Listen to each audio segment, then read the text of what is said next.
Kaon daog passion fruit. Passion fruit pero sa atin bakay mura man ni siya og atis-atis no. Yan, bili ko to. Mura na siya ngayon. Ito yung itsura niya. Passion fruit. Ayan. Nghe. Chuan.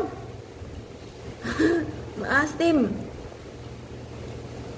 Okay lang.